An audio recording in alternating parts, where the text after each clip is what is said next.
Sup, y'all? Chris, just back from watching UFC 133. First time ever going to watch it at a sports bar. I normally get together with a group of people, but I was going to be ordering solo, and obviously I'm not going to pay $45 for UFC myself. I mean, I have in the past, but not this one.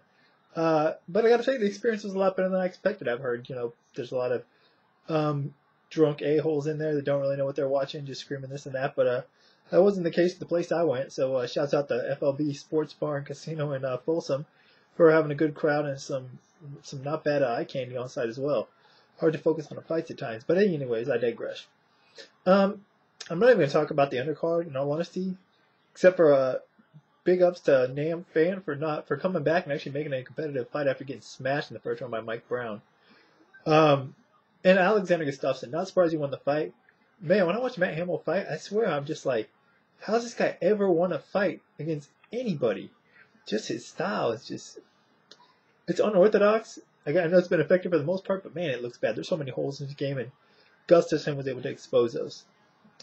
As for the pay-per-view portion of the card, Rory McDonald shuts down Mike Pyle.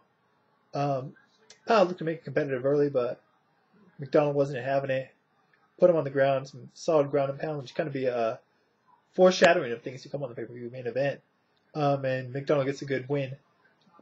Another win to develop his skills under. Constantine whatever, against Jorge Rivera. Probably the least entertaining. Oh, that's right. That's what I want to say. This card on paper looked pretty bad, but the undercard wasn't all that. But if you just paid for the pay-per-view portion, it actually was a pretty damn good card. So I think people that did buy it, for the most part, got their money's worth. As for Constantine Philippou against Jorge Rivera, probably the least entertaining fight of the main card, but it wasn't that bad. There were lulls in the action, but it was pretty competitive throughout.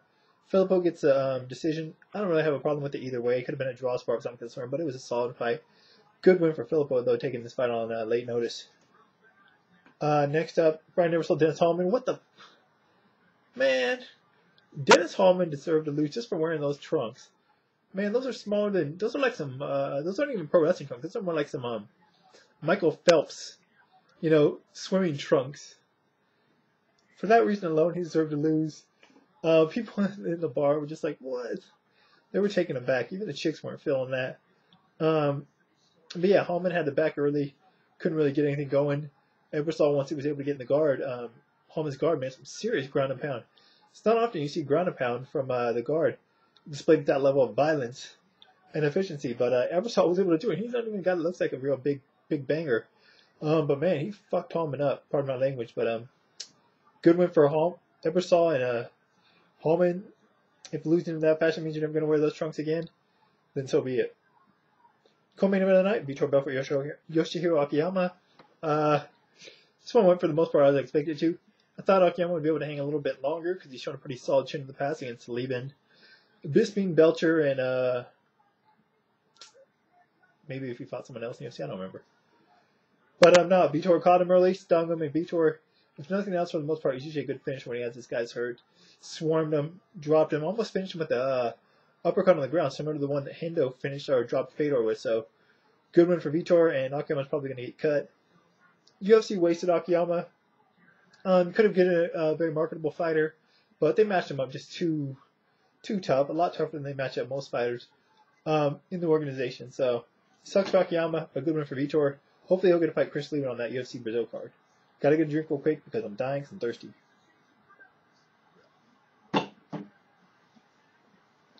Apologies for that, but I'm thirsty.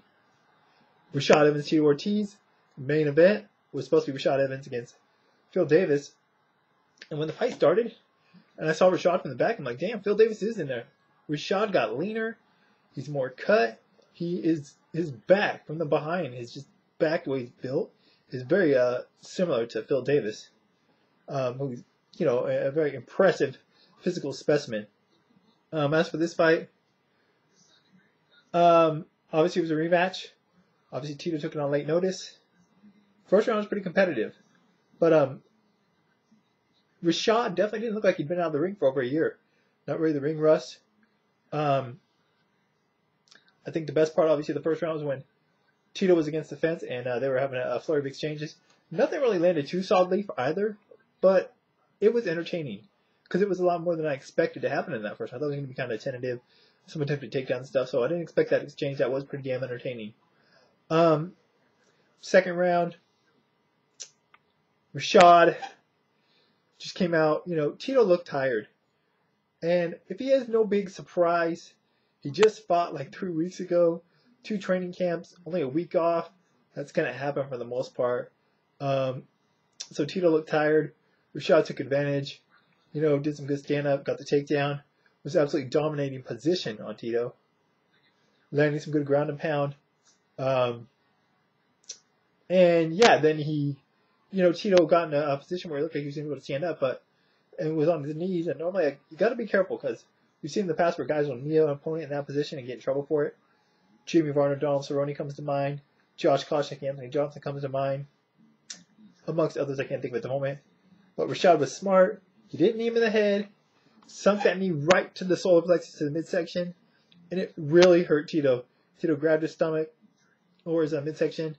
Rashad flurried on him. Tito went down in a defensive position, and Rashad gets the stoppage shortly thereafter. So good win for Rashad Evans. He looked good. He looked really good for being out as long as he did. No longer made the Greg Jackson's camp. Taking forward towards what Tito offered, but as for Rashad's game, it looked solid. And it makes me more anticipated for his fight against the winner of John Jones, Rampage Jackson, which I, at this time, favor John Jones. So it makes me look forward to that fight. As for Tito, no lose situation. I didn't think he'd get stopped that early, but I figured he would lose. So, he takes an L, but it's not too bad on him. Takes some time off. So match him up pretty favorably, I would imagine, on this next fight. And, at least he was man enough to admit he lost to the better man. So props for that. Anyways, I'll be talking about this fight and a lot more on tomorrow's Science Fights radio show. Link in the information part of the video as usual, as well as links to my Twitter, ScienceFights.com. Want to hear your guys' thoughts on the event? Did you think it exceeded expectations like I do? What do you think of the main event? What would you like to see next for Vitor Belfort? And just anything in general. So for now, until next time, I'm out.